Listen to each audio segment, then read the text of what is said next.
Hello दोस्तों, स्वागत है आपका अपना YouTube channel MTA JK quiz. और आज के इस वीडियो में हम लोग देखने वाले RRB NTPC ALP टेक्नीशियन और ग्रुप डी में पूछे गए reasoning previous year question paper. यदि आप लोग इससे पहले के पार्ट नहीं देखे हैं तो उस पार्ट को जरूर देख लीजिएगा। और यदि आप लोग मेरे चैनल पर पहली बार विजिट करें तो मेरे चैनल को सब्सक्राइब कर लीजिएगा, साथ में बेल आइकन को दबाना ना भूलिएगा। वीडियो को बिना स्किप किए शुरू से लास्ट तक देखिएगा। तो मैं वीडियो को स्टार्ट करता हूँ। क्वेश्चन नंबर 1, निम्नलिखित आकृति के लिए दर्पण छवि चुनना है। क्या करना है? दर्पण छवि। अब दर्पण छवि दो तरीका से होता है।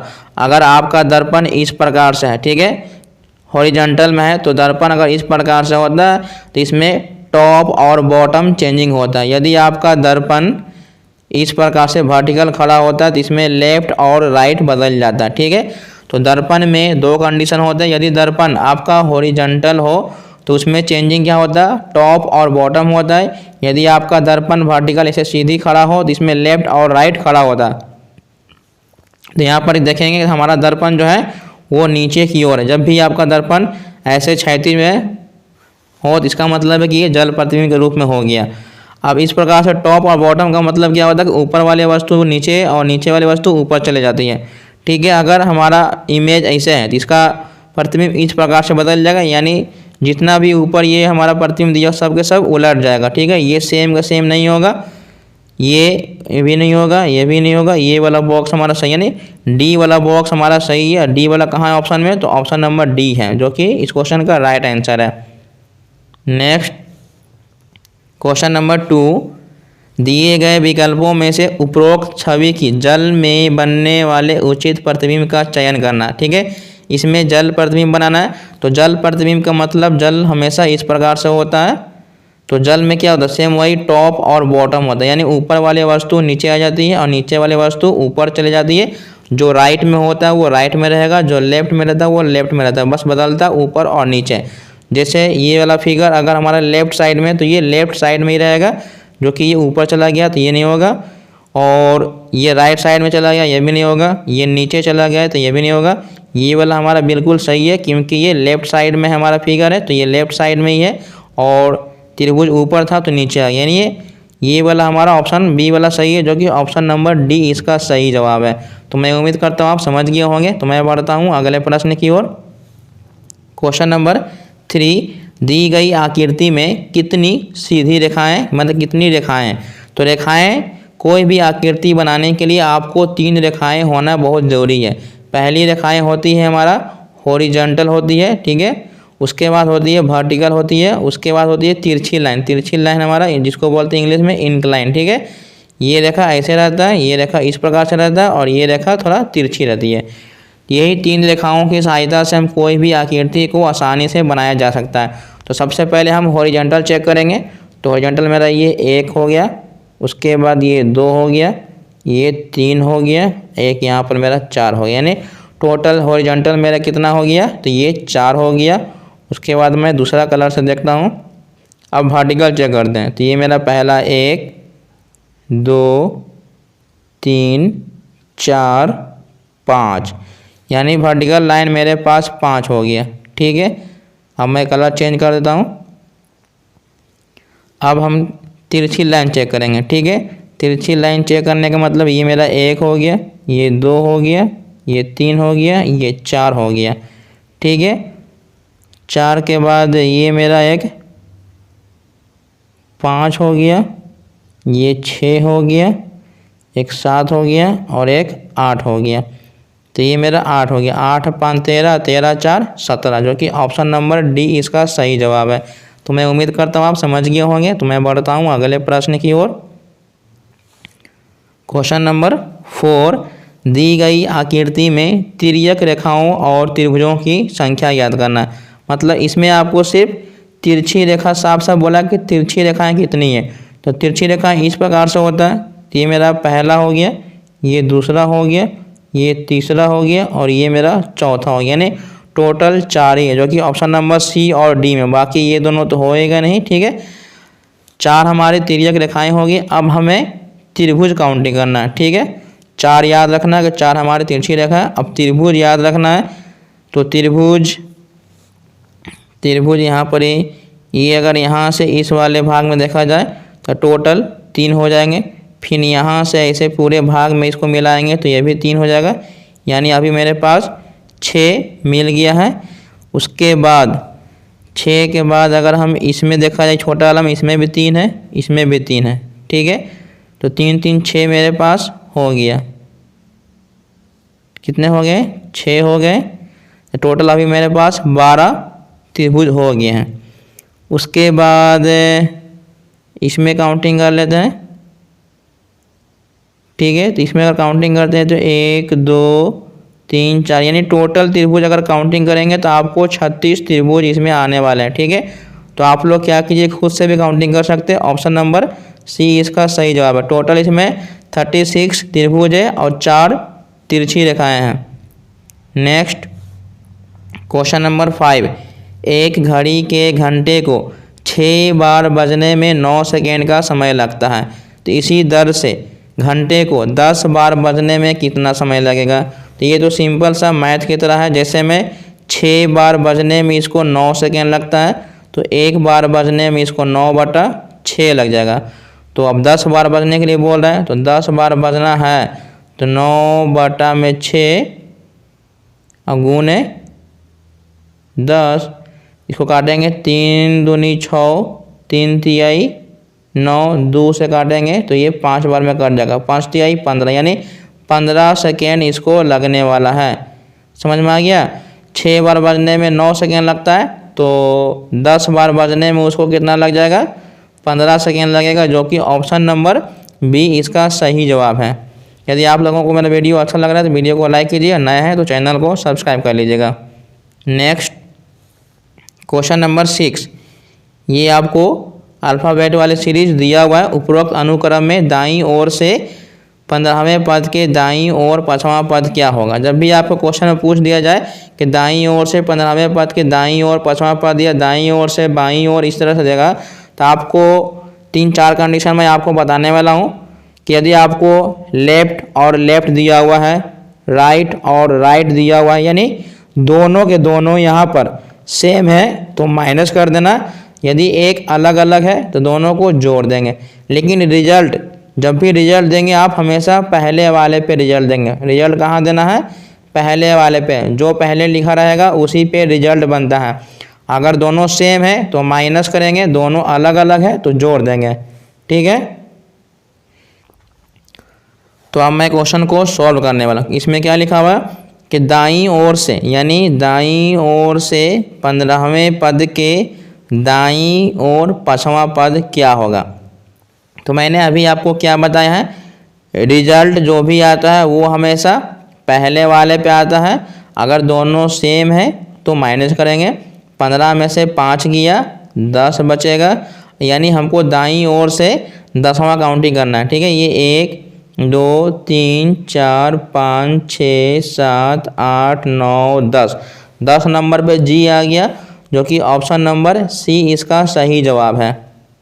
नेक्स्ट क्वेश्चन नंबर 7, इसमें भी आपको पैटर्न दिया हुआ। यदि बाईं ओर से 7वें 8वें 15वें और 17वें अक्षर को एक सार्थक शब्द बनाने के लिए चुना जाता है, तो उस शब्द का तीसरा अक्षर क्या होगा। यानी हमें पहले 7वां चुनना है, यानी 1 2 3 4 5 6 7, 7 नंबर पे हमारा पी है, 8 नंबर पे ओ हो जाएगा। अब हमें चाहिए 15वां, तो ओ 8 हो गया, 9 10 11 12 13 14, 15 नंबर पे आपको ई है और 17 नंबर पे एच है। तो इसमें से ये चारों लेटर से आपको एक ऐसा वर्ड बनाना है जो इंग्लिश में इसका मतलब होता है। जैसे अगर हम इसको HOPE होप बनाएंगे तो हमारा आसानी से बन जाएगा, क्योंकि होप का मतलब होता है आशा, ठीक है। और पूछ रहा है कि उस शब्द का तीसरा अक्षर क्या होगा, तो तीसरा अक्षर हमारा पी है, तो ऑप्शन नंबर ए इसका राइट आंसर है। नेक्स्ट क्वेश्चन नंबर 8, ये आपको कथन और निष्कर्ष वाले हैं, तो आपको 3 कंडीशन मालूम होना चाहिए। पहला कंडीशन क्या है, सभी वाला कंडीशन है, ठीक है। इसमें क्या होता है कि एक छोटा सा सर्किल बड़े सर्किल के अंदर आ जाता है, तो ये हमारा सभी का कंडीशन हो गया। अब दूसरा कंडीशन है क्या है, दूसरा कंडीशन है कुछ कुछ। ठीक है, दूसरा कंडीशन क्या है, कुछ कुछ है। तो कुछ कुछ में क्या होता है कि एक छोटा सर्किल दूसरे सर्किल को इस प्रकार से चैन की तरह काट देंगे, तो ये कुछ कुछ वाला हो जाएगा। उसके बाद तीसरा कंडीशन है मेरा, तीसरा कंडीशन है कोई नहीं। तीसरा कंडीशन है कोई नहीं। कोई नहीं में क्या होता है कि इसमें कोई भी सर्किल एक दूसरे को टच में नहीं रहेगा, सभी के सभी सर्किल दूर रहता है। तो कथन और निष्कर्ष को वेन डायग्राम के माध्यम से सॉल्व करने के लिए आपको 3 कॉन्सेप्ट मालूम होना चाहिए। पहला है सभी। सभी में एक छोटा सा सर्किल होता है जो बड़े सर्किल के अंदर आ जाता है। दूसरा होता है कुछ कुछ वाला, तो इसमें एक दूसरे को चैन की तरह काट देता है। तीसरा होता है कोई नहीं। तो कोई नहीं में क्या होता है कि कोई भी सर्किल एक दूसरे को टच में नहीं रहेगा, हमेशा दूर रहेगा। तो यही 3 कॉन्सेप्ट होता है। तो मैं उम्मीद करता हूँ आप समझ गए होंगे। तो अब मैं क्वेश्चन को सॉल्व करता हूँ। क्वेश्चन नंबर 8 में क्या है, कथन है कि सभी ईंटें इमारत हैं। सभी ईंट इमारत है, सभी वाला हमारा इस प्रकार से डायग्राम बनता है। ठीक है, अब आपका डाउट है कि इसमें छोटा कौन सा होगा और बड़ा कौन सा होगा।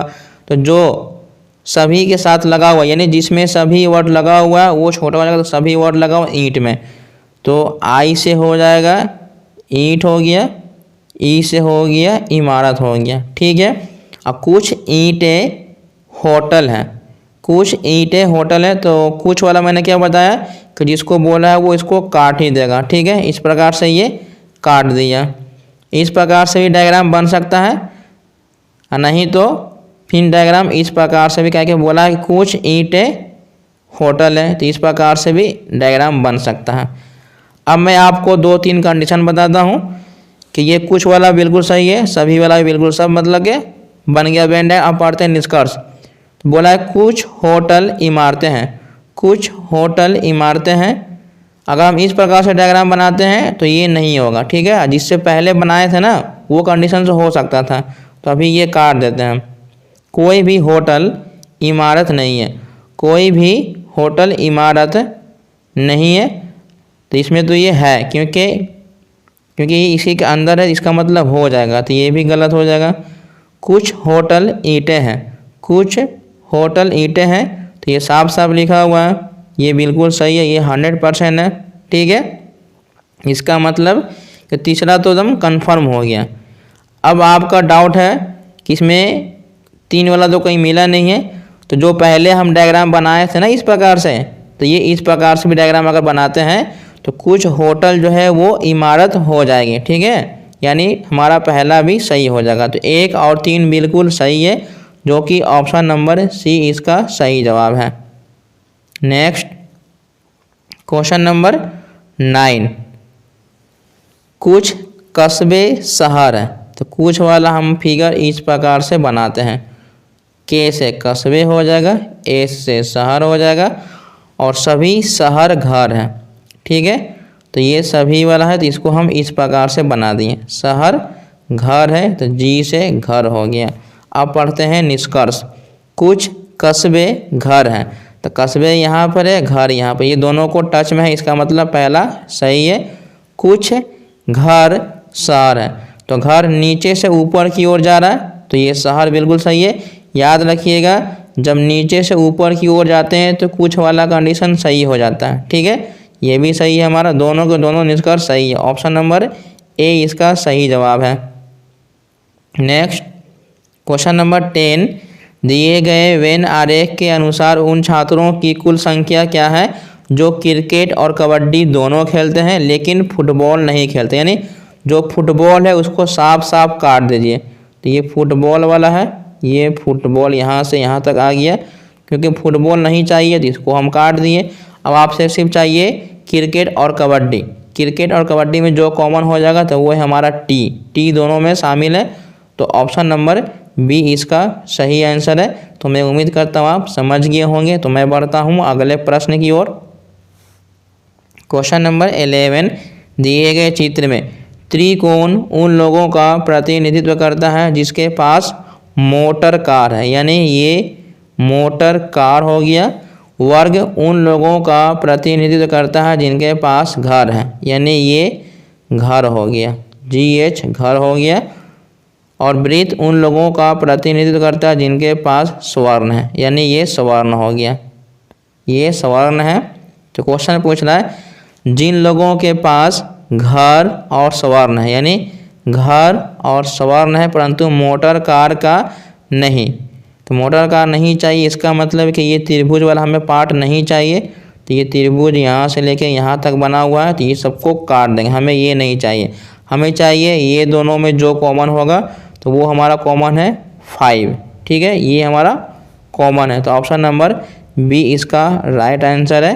तो मैं उम्मीद करता हूँ आप समझ गए होंगे। तो मैं बढ़ता हूँ अगले प्रश्न की ओर। क्वेश्चन नंबर 12, उस आकृति का चयन करें जो निम्नलिखित श्रेणियों के बीच के संबंध को सर्वोत्तम ढंग से निरूपित करती हो। जैसे ये है मगरमच्छ, मछली है, कछुआ है, सरीसृप है, ठीक है।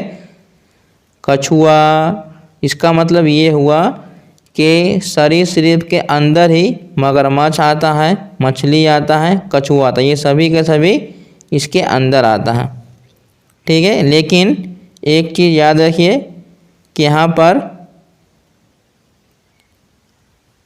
ये जो मगरमच्छ है, मछली है, कछुआ है, कछुआ तो सरीसृप के अंदर आता है, मगरमच्छ भी आता है।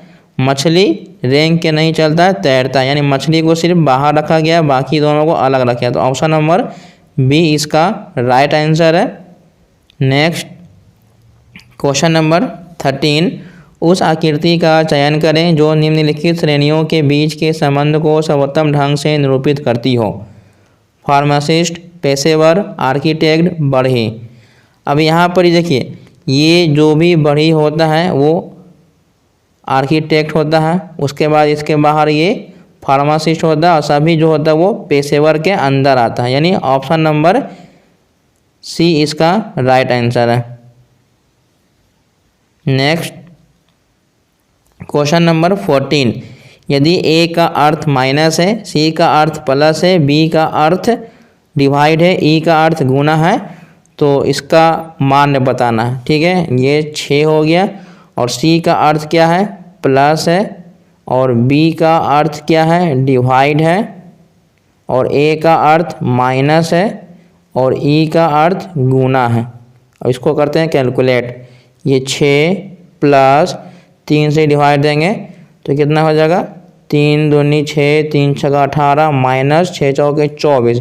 अगर 24 घटा देंगे तो आपको यहाँ पर 2 बच जाएगा, 6 और 2 8 हो जाएगा। ऑप्शन नंबर सी इसका सही जवाब है। नेक्स्ट क्वेश्चन नंबर 15, सरस्वती और गौरी बहनें, यानी एक सरस्वती है और एक गौरी है, ठीक है, ये भी बहन है और ये भी बहन है। आगे बोला है गौरी का भाई, यानी गौरी का भाई सरस्वती के पिता के, सरस्वती यानी सरस्वती के पिता से किस रूप में संबंधित है। ये सब तो भाई बहन हो गया। अगर ये इसके पिता हैं तो ये इसके भी पिता हैं, अगर ये इसके दादा होंगे तो इसके भी दादा हो जाएंगे, ठीक है। तो कहने का मतलब है कि गौरी का भाई जो है वो सरस्वती के पिता से किस रूप में संबंधित है। अगर ये इसके दादा हो जाएंगे तो ये क्या हो जाएगा, पोता हो जाएगा, जो कि ऑप्शन नंबर सी इसका राइट आंसर है। नेक्स्ट क्वेश्चन नंबर 16, प्रणीता उत्तर दिशा में जाती है और फिर दाईं मुड़ती है, दोबारा से दाईं मुड़ती है और फिर बाईं मुड़ती है। अब प्रणीता किस दिशा में जा रही है। तो ये है डायरेक्शन वाले क्वेश्चन में। तो इसमें पहले आपको ये मालूम होना चाहिए कि ये नॉर्थ होता है, ये साउथ है, ये वेस्ट है और ये ईस्ट है, ठीक है। ऊपर उत्तर की ओर है, नीचे दक्षिण है, ये पश्चिम है और ये पूरब है। तो हम यहाँ पे मान के चलिए ये खड़ा है, तो प्रणीता उत्तर दिशा में जाती है, फिर दाईं ओर, जिसका दाईं ओर इधर होता है, दोबारा से दाईं ओर मुड़ता है, जिसका दाईं ओर इधर हो जाता है, फिर बाईं ओर मुड़ता है, जिसका बाईं ओर इधर होता है। तो अब वह प्रणीता किस दिशा में जा रही है, अब इधर जा रही है, इसका मतलब इस दिशा में है, तो ये है हमारा पूरब, जो कि ऑप्शन नंबर ए इसका राइट आंसर है। तो मैं बढ़ता हूँ अगले प्रश्न की ओर। क्वेश्चन नंबर 17, मुरली अपने कुत्ते को सैर पर ले जाता है। वह एक चौराहे पर बाईं ओर मुड़ता है और दक्षिण की ओर चलता है। बाईं ओर मुड़ने से पहले वो किस दिशा में चल रहा था? यानी ये तो पता होना चाहिए कि ये नॉर्थ है, ये साउथ है और ये वेस्ट है और ये ईस्ट है। तो मान के चलिए कि वो पनीता यहाँ पर खड़ा है, तो बोला है चौराहे पर बाईं ओर मुड़ता है, तो बाईं ओर मुड़ता है और दक्षिण दिशा की ओर, दक्षिण की ओर चलता है। जब बाईं ओर मुड़ता है तो वो कहाँ चल जाता है? दक्षिण की ओर। अगर हम मान के चलिए कि अगर मुंह इधर की ओर रहता है, अगर इधर की ओर मुड़ता है तो इसका अगर हम बाईं ओर लेंगे तो ये इधर आएगा, जो कि ये दक्षिण की ओर नहीं है। ठीक है, अगर मेरा मुंह पश्चिम की ओर है, अगर हम इसका बाईं ओर लेते हैं तो इसका बाईं ओर नीचे की ओर आ जाता है, जो कि दक्षिण की ओर बिल्कुल सही है। इसका मतलब ये हुआ कि बाईं ओर मुड़ने से पहले उसकी दिशा किधर थी? तो ये पश्चिम की ओर थी। ठीक है, जो कि ऑप्शन नंबर सी इसका राइट आंसर है। नेक्स्ट क्वेश्चन नंबर 18, दी गई संख्या में लुप्त पद ज्ञात कीजिए। जैसे एल का संबंध 169 से जे 196 है, तो यहाँ पर आपको नंबर भी है और अल्फ़ाबेट वाला है। तो अल्फ़ाबेट वाले क्वेश्चन को सॉल्व करने के लिए आपको ए से लेके जेड तक सभी अल्फ़ाबेट के नंबर मालूम होना चाहिए और सभी अल्फ़ाबेट के अपोजिट लेटर भी आपको मालूम होना चाहिए। ठीक है, जैसे एल का संबंध होता है 12, जे का संबंध होता है 10 और एफ का संबंध होता है 6। यहाँ पर खाली है, इसका मतलब कि 6 में 2 जोड़ देंगे तो आपको 8 हो जाएगा। 8 2 10, 10 2 12, यानी 8 हमारा बिल्कुल सही है। तो 8 किसका होता है? 8 होता है हमारा एच का। तो जहाँ भी एच होगा वही मेरा आंसर हो जाएगा। एच तो हमको सी मिल गया और नंबर देखते हैं।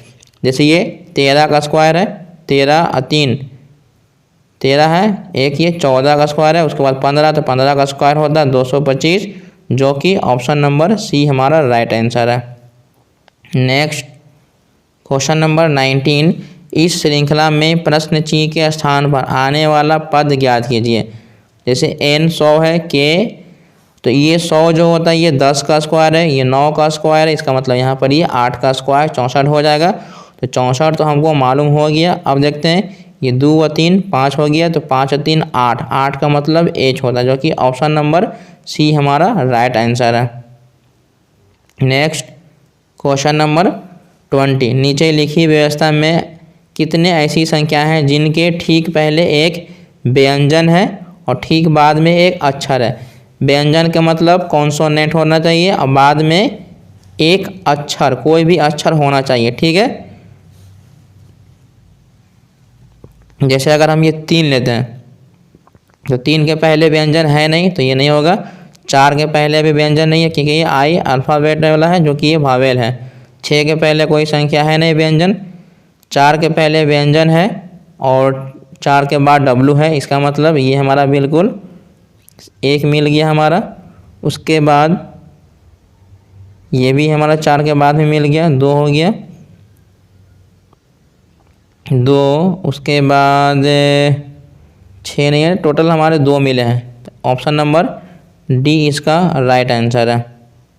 नेक्स्ट क्वेश्चन नंबर 21, उपरोक्त ऊपर दिए गए अनुक्रम में बाएं छोर से 12वें कैरेक्टर के दाईं ओर से तीसरे स्थान पर क्या होगा?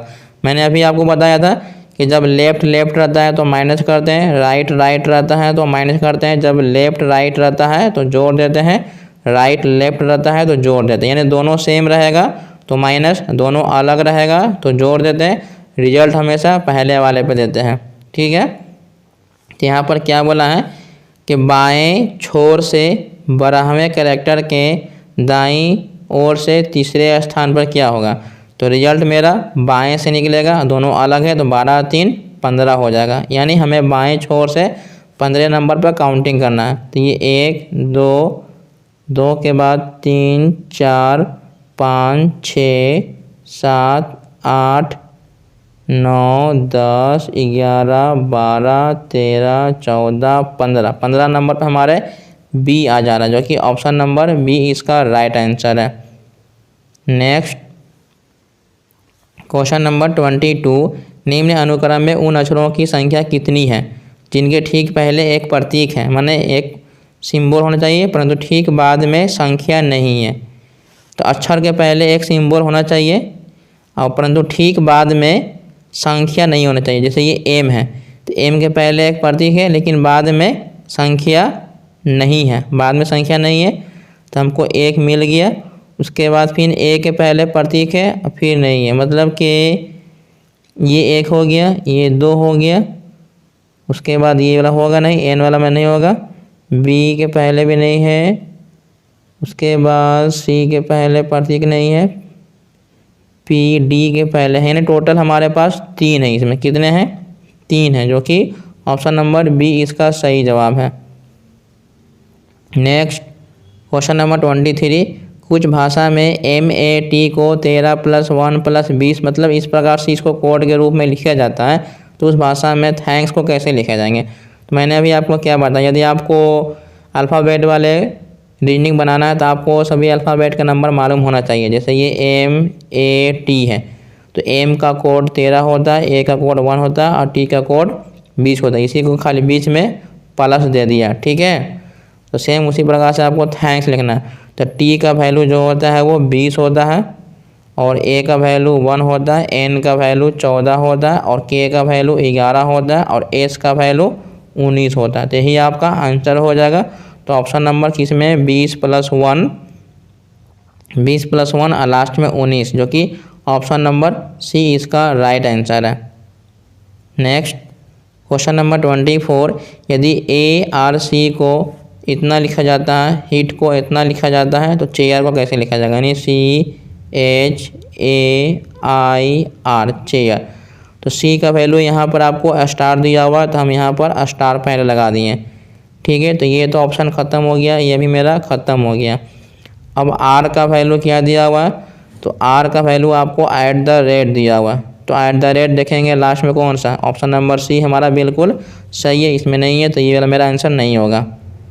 नेक्स्ट क्वेश्चन नंबर 25, इस वीडियो का ये लास्ट क्वेश्चन है। यदि आप लोगों को मेरा वीडियो अच्छा लग रहा है तो वीडियो को लाइक कीजिए और नए हैं तो चैनल को सब्सक्राइब कर लीजिएगा और साथ में बेल आइकन को दबाना ना भूलिएगा, क्योंकि जब भी कोई मैं वीडियो अपलोड करूंगा तो नोटिफिकेशन सबसे पहले आपके पास पहुंच जाएगा। और वीडियो को अपने दोस्तों के साथ शेयर कीजिएगा और वीडियो को हमेशा बिना स्किप के शुरू से लास्ट तक देखिएगा। यदि आपको समझ में आ रहा है तो आप चैनल को सब्सक्राइब कर दीजिएगा और वीडियो को लाइक भी कर दीजिएगा। तो क्वेश्चन नंबर 25 है, यदि गणितीय संस्कारों का मतलब माइनस, प्लस, गुना और भागा क्रमशः GPU तथा S द्वारा निरूपित किया जाता है, तो ये वैल्यू है। जैसे ये 48 है और S का मतलब क्या है, S का मतलब हो गया आपको डिवाइड है, S का मतलब यहाँ पर डिवाइड है और P का मतलब यहाँ पर क्या है, P का मतलब है आपको प्लस है, ठीक है।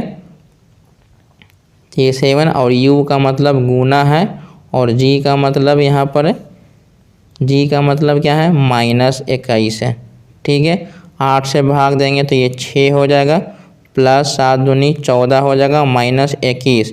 14 में से अगर 21 घटाएंगे तो माइनस आपको 7 बचेगा और 6 में से 7 जाएगा तो -1 बचेगा, जो कि ऑप्शन नंबर बी इसका सही जवाब है। तो मैं उम्मीद करता हूँ आप लोगों को क्वेश्चन समझ में आ गया होगा और वीडियो को शुरू से लास्ट तक देखने के लिए बहुत बहुत धन्यवाद। Thanks for watching.